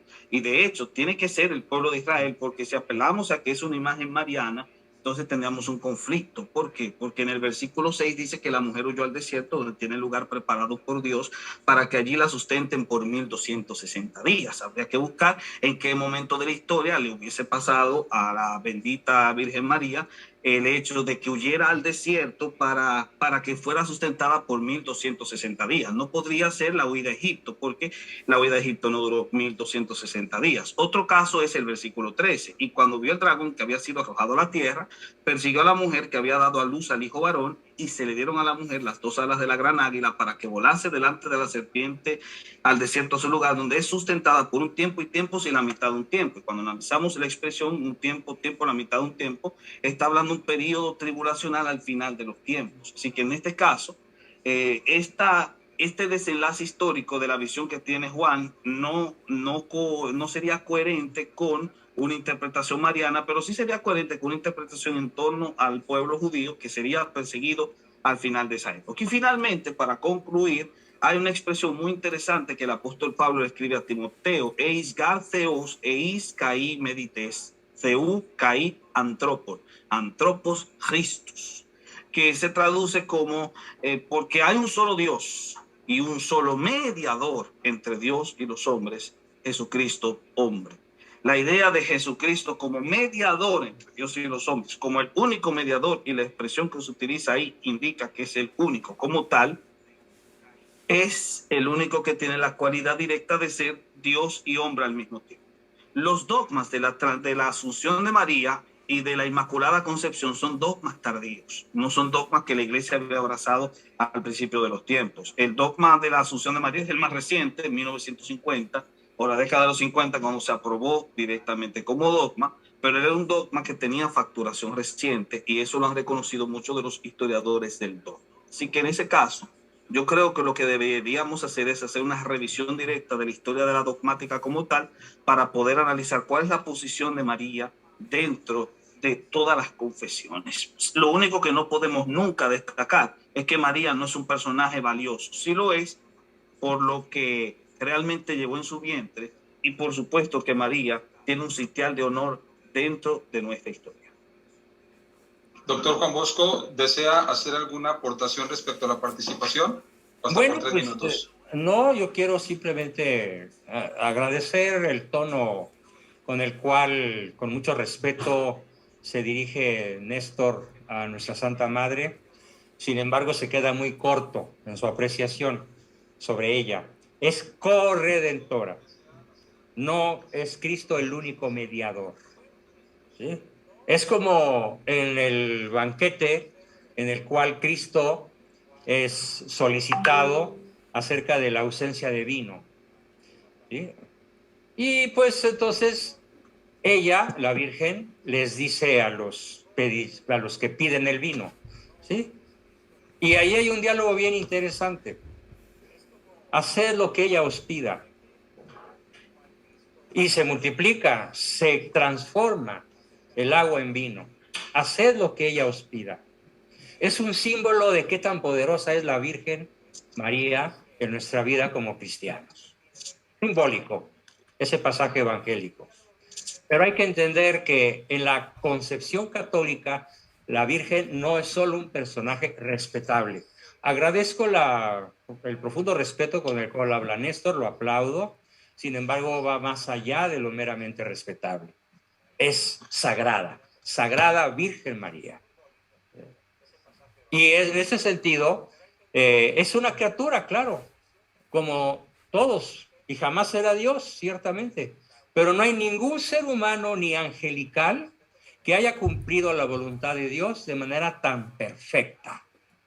De ahí su grandeza, su inmensa grandeza. inabarcable, inconcebible grandeza. Las figuras del Apocalipsis y sus números son simbólicos, no entendemos a veces del todo. De hecho, entender el Apocalipsis está en chino, en latón, en griego. Yo no lo entiendo, aunque soy un especialista en la materia y sobre esto versan muchísimos de mis principales escritos. Pero que la Virgen María es santísima, sacratísima Virgen María, no cabe la menor duda. Y Jesús ciertamente, en el sentido de que murió por nosotros, es el único mediador. Sin embargo, ya en el Antiguo Testamento y en el Nuevo Testamento, hay que añadir esto, la oración de los santos es muy agradable a Dios y es motivo de intercesión ante el trono de Dios. María representa el culmen, la culminación de las oraciones humanas. Esa sería mi respuesta. Tocante a las ideas someras que quería desarrollar es, primero, el texto de las bodas de Caná realmente sugiere todo lo opuesto a lo que se dijo. Está en Juan capítulo 2, versículo 5. Jesús le dijo, ¿qué tienes conmigo, mujer? Aún no ha venido mi hora, cuando ella le dijo que no tenían vino. Y su madre dijo a los que servían, hacer todo lo que él os dije. No es, si hace que lo dice el texto, hacer todo lo que él os dijere, no es lo que ella diga, no es Jesús que está hablando, es María que le dice a los servidores, es correcto, hacer todo lo que él os dijere. O sea, la carga está sobre Jesús como tal. Otro ejemplo básico es la palabra eis, que aparece en 1 Timoteo capítulo 2, verso 5. Eis en griego es uno, y es uno en el sentido de único, de singularidad. Y es así como aparece, por ejemplo, en las grandes gramáticas griegas y sobre todo en autores de la literatura clásica que entendían que eis se puede utilizar como uno de singularidad.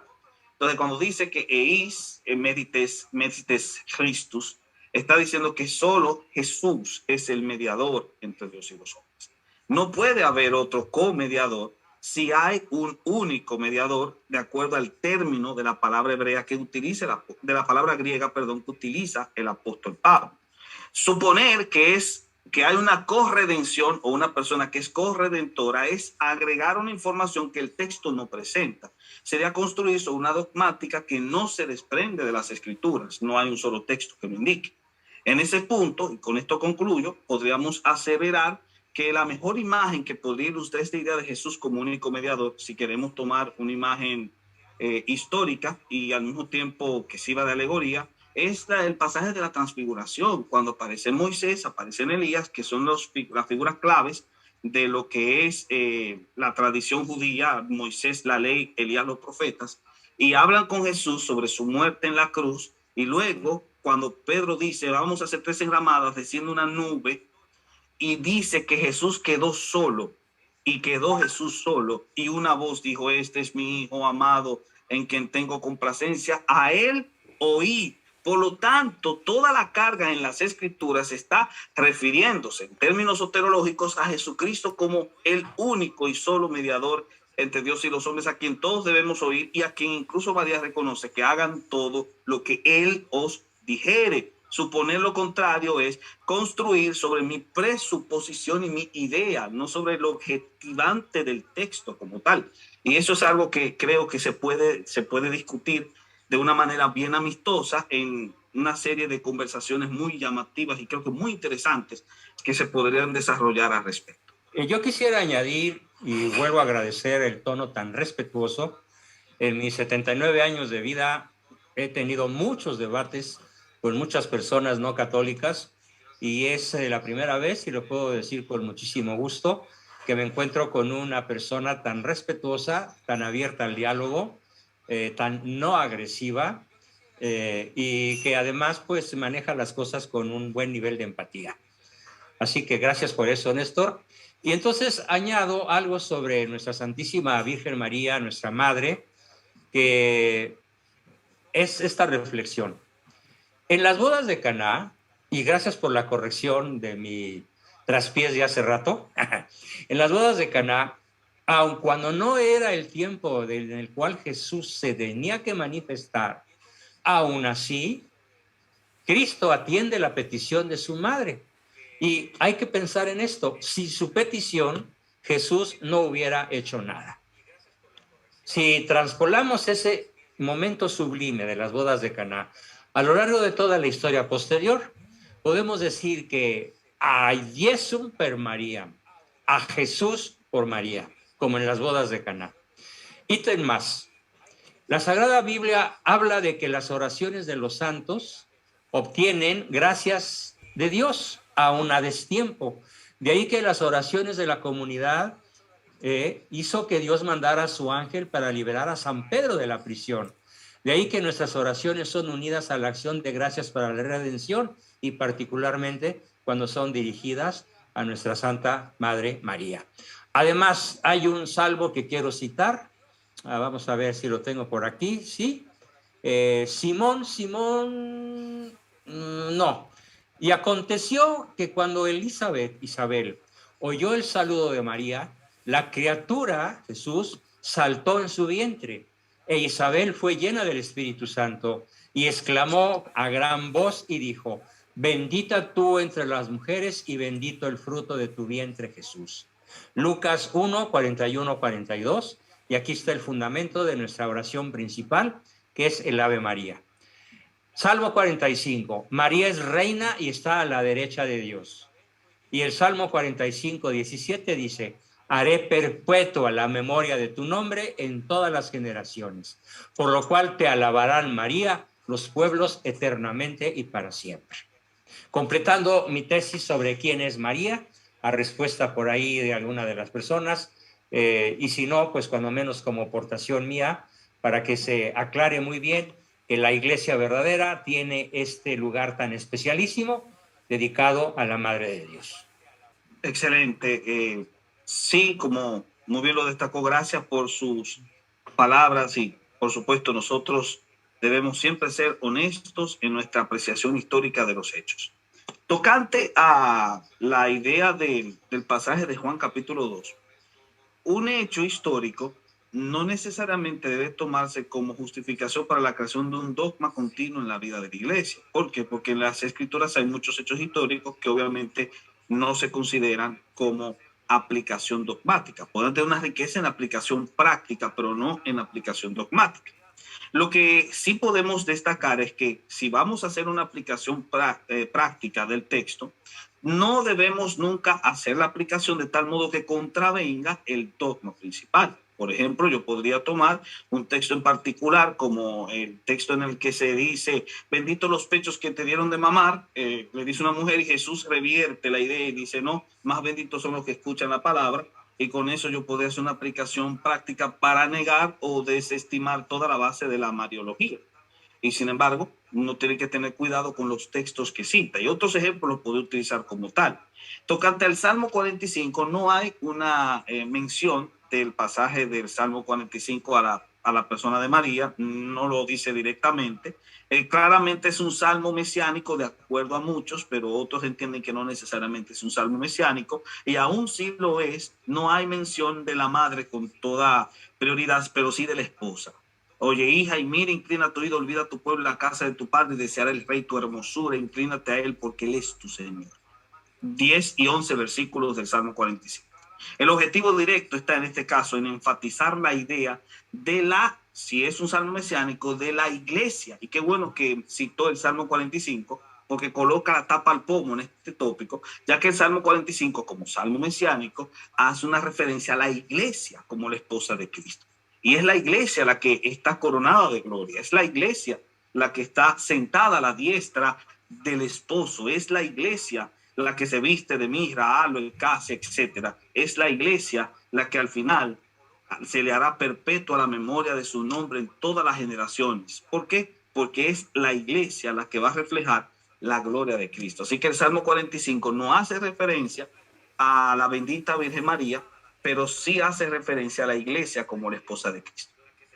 Bueno, yo ahí diría exactamente lo contrario. El Salmo 45 habla específicamente de María. Y la iglesia triunfante, después de la venida de Cristo, estará sentada a la derecha de Dios Padre, sí, también. Pero actualmente ese lugar es de María Virgen.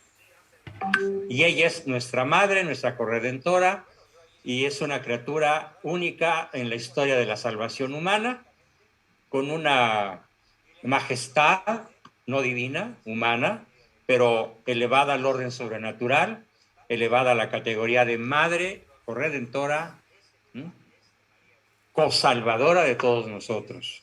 E insisto, entre nuestra diferencia básicamente se resume en esta frase: ad Jesum per María, a Jesús por su madre. Madre, he ahí a tu hijo, hijo, he ahí a tu madre, al pie de la cruz, unos minutos antes de morir nuestro Señor.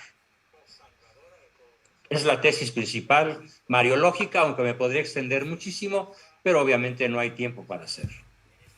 Tenemos un gran reto actual, todos los cristianos, independientemente de la denominación, católica, protestante, etc. Y ante estos grandes retos que tenemos, sobre todo en cómo la masonería mundial está literalmente buscando exterminar todo lo que huela a Cristo, podríamos tener la esperanza de coincidir los cristianos para poder hacer un frente común en los temas torales, ejemplo, provida, ¿sí? Para poder hacer frente a los problemas que tenemos hoy día en nuestros países correspondientes, llámese aborto, llámese género, toda esta barbaridad que está buscando exterminar el cristianismo. Y ante eso, disculpando mi extensión de la pregunta, si nuestras diferencias podrán ser lo suficientemente menores a nuestras coincidencias por Cristo para unir esfuerzos y poder hacer algo al respecto. En primera instancia, yo creo que la lucha contra las anomias que afectan al mundo es una lucha que nos compete como seres humanos. Y si estamos imbuidos por la cosmovisión cristiana, es decir, por la cosmovisión de las Escrituras, nosotros tenemos que dar esa batalla cultural, como se llama, sin importar la denominación a la que pertenezcamos. De hecho, deberíamos hacer codo a codo esta lucha, y se ha hecho, de verdad que se ha hecho de una forma muy loable. No voy a hablar de la experiencia de ustedes en sus distintos países, puesto que puedo haberla leído, pero a mí me gusta más hablar de la experiencia que se vive carne a carne, con la comunidad y luchando cuerpo a cuerpo en cada uno de esos lugares. Pero en mi país, especialmente en República Dominicana, sí, desde hace más de 3 décadas atrás, se ha estado trabajando codo a codo para enfrentarse a estas anomias que se han querido filtrar a través de los códigos legales. Por ejemplo, la batalla que sostuvimos contra la despenalización de las 3 causales del aborto tuvo en el frente tanto a católicos como a reformados de todas las tradiciones, directamente también tuvo como frente de lucha a distintos hermanos bautistas, personas independientes y también personas que no comulgaban ningún tipo de fe. Todos ellos estuvieron luchando porque estuvieron convencidos de que esto era un problema que se debía evitar, y gracias a Dios ganamos esa batalla cuando el Congreso aprobó un código penal que penalizaba el aborto y no se inclinó ante las agendas globalistas. Eso fue por una acción conjunta que vino tanto de hermanos católicos romanos como también de hermanos evangélicos, de hermanos bautistas, reformados, de todas las categorías. También debo decir que hubo tanto de un grupo como dentro del otro activistas que estaban a favor del aborto, es decir, católicos que utilizaban distintos conceptos o tergiversaban incluso las palabras del Papa actual para aprobar la idea de la despenalización del aborto, y que hicieron incluso concursos para ello, y no solamente dentro del catolicismo romano, sino también dentro de grupos evangélicos. También se desarrollaron voces disidentes de personas que trataban de justificar la despenalización del aborto. Pero ante esos grupos disidentes, nosotros opusimos una fiera batalla y lo hicimos codo a codo. Así que yo creo que sí puede haber una lucha conjunta como tal. Lo que deberíamos destacar es que la lucha conjunta es una cosa y la comprensión doctrinal es otra. Creo que lo correcto sería sentarnos a la mesa del diálogo a la hora de lo que tiene que ver con el debate doctrinal, pero luchar codo a codo juntos contra un enemigo común, como sería en este caso las intenciones oscuras de las agendas globalistas. Bueno, desde luego me sumo al 100%. en lo que acaba de expresar Néstor, nada más con una pequeñísima aclaración. Si algún católico se declara partidario del aborto, o incluso si vota o simpatiza con un candidato partidario del aborto, palabras de Benedicto XVI, queda ipso facto excomulgado.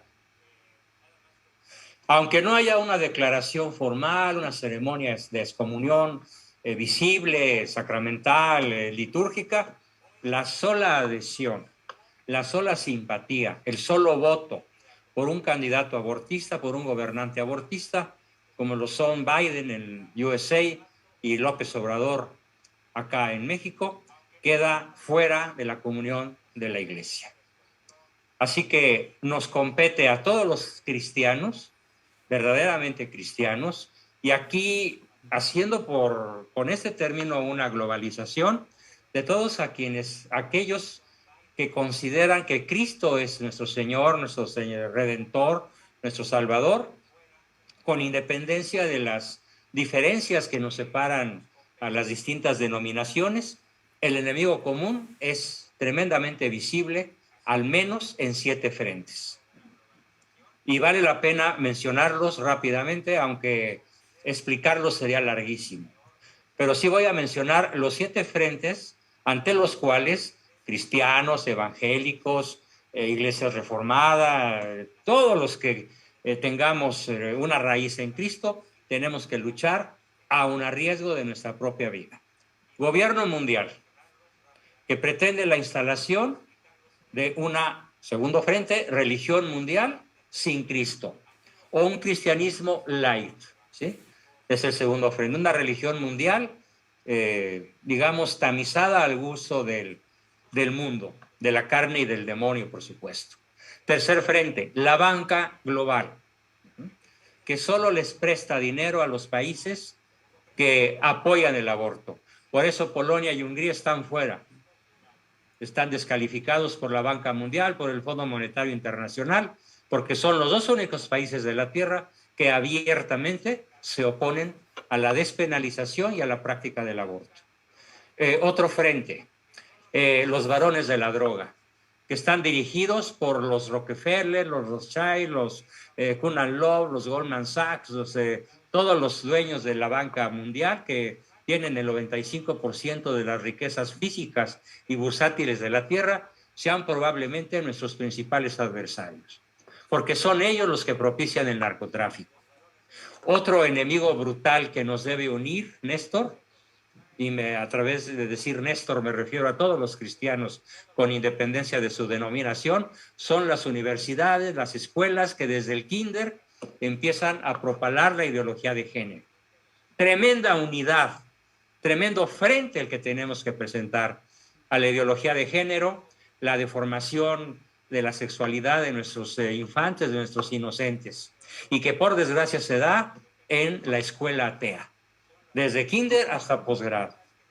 ¿Sí? Otro frente es la sinagoga de Satanás, que habita en las entrañas del Vaticano. Los católicos que conocemos este asunto le llamamos la masonería eclesiástica, y tiene sus cabezas recónditas y tiene también sus cabezas visibles, como por ejemplo el cardenal alemán Reinhard Marx, que es profundamente anticatólico en la mayoría de sus tesis, pero por razones a lo mejor tipo evangélico que no alcanzo a entender correctamente, ahí sigue sin haber sido destituido de su puesto. Me viene mucho a la memoria aquel pasaje en el cual Cristo dice que todavía no es tiempo de separar al trigo de la cizaña, y tal vez por eso, porque no es tiempo de separar al trigo de la cizaña, este cardenal masón, abortista, que protege a las personas de cualquier ideología, por estrambótica, absurda y antinatural que sea, está ahí enclavado en la más alta cátedra disque católica de la Iglesia alemana. Así que entonces el gobierno mundial, la banca mundial, y me faltaba uno, el ejército global, ¿sí? Hoy comandado por la OTAN, cuyo poder de fuego es 8 o 10 veces superior al de todas las naciones atómicas juntas. y que obviamente tiene una hegemonía física, militar, sobre al menos 3/4 partes de los habitantes de la Tierra. Posiblemente con excepción de China y un poco tal vez de Rusia, pero no estoy muy seguro. Entonces, estos 7 formidables enemigos son los que a los cristianos nos deben unir en un solo frente común, sin importar las denominaciones que nos separan en lo doméstico, pero que nos unen en lo universal. Gracias. Mi mensaje final es, más benditos que ningunos otros somos los que escuchamos y vivimos la palabra. Es la mayor alabanza a Santa María, Virgen. María guardaba todas estas cosas en su corazón. O sea, es la Virgen María, la que ha sido la primera y más perfecta discípula de Cristo. Santa Isabel proclama llena del Espíritu Santo, o sea, sus palabras son inspiradas por Dios. Así que el mayor reto de los cristianos es luchar contra la descristianización del mundo, expresada de una manera políticamente brutal en nuestra patria, en México. Hermano dominicano, te lo platico rapidísimo, en el famoso Pacto de los Generales, en donde Plutarco Elías Calles, en el año 1928, junto con todos los masones de alto rango, norteamericanos y mexicanos, promete 7 cosas brutales: la perpetuación en el poder, el reparto del territorio, la descristianización de la nación, la desvinculación de la familia, la improductividad del campo, la destrucción de la tecnología y sobre todo el mantener al pueblo sumido en la ignorancia. Este ha sido la manera como México ha sido desgobernado. Ya pronto hará 100 años. ¿Y cuál es el corazón de esto? El corazón de esto es el odio profundo de la masonería a la Iglesia Católica y particularmente a nuestra Virgen Santa María de Guadalupe. Así que viva Cristo Rey, viva María de Guadalupe, y vamos al combate unidos con todas las denominaciones cristianas en contra del adversario común. Ánimos, el hombre sin ley. ¿Sí? Gracias. Hasta la próxima. Excelente. Bellas palabras. Digo lo mismo que reiteré al principio en torno a la idea de la iglesia. La iglesia es la esposa de Cristo. Es el cuerpo de Cristo. Por lo tanto, si la iglesia es el cuerpo de Cristo, la iglesia es las manos de Cristo y los pies de Cristo. La iglesia tiene que hacer lo que Cristo haría e ir a donde Cristo va. La lucha de esa iglesia siempre se debe dar a través de una unidad que trascienda más allá de la diversidad litúrgica. Porque la diversidad litúrgica es simple adiáfora, como diría el gran Melanchthon. Mientras que la esencialidad de la unidad, que está y descansa en los dogmas esenciales de la fe, es lo que realmente nos ayudará a tener en claro cuáles son los puntos en común para utilizar esos puntos como meta final en torno a la batalla cultural que tanto realmente nos compete. Por ende, y creo que la mejor manera de poder concluir estas palabras sería otra vez retomar este gran pensador que sirvió de inspiración a muchos de los grandes pre-reformadores, de los reformadores del XVI y también de los jansenistas católicos del siglo XVII, Agustín de Hipona, cuando dijo: in unitati essentiali indubia libertate, in omni caritate vel amore. En lo esencial unidad, en lo dudoso libertad y ante todo caridad o amor. Creo que ese sería el mensaje final que podríamos decir. Esa sería una marca ideal de la iglesia verdadera. Muchas gracias por haberse quedado con nosotros en este interesante coloquio realizado. Ustedes son los jueces en este sentido para dictaminar cuáles fueron los argumentos más consistentes. Esperamos que puedan seguir disfrutando de nuestro contenido y no olviden seguirnos en nuestras redes. Muchas gracias.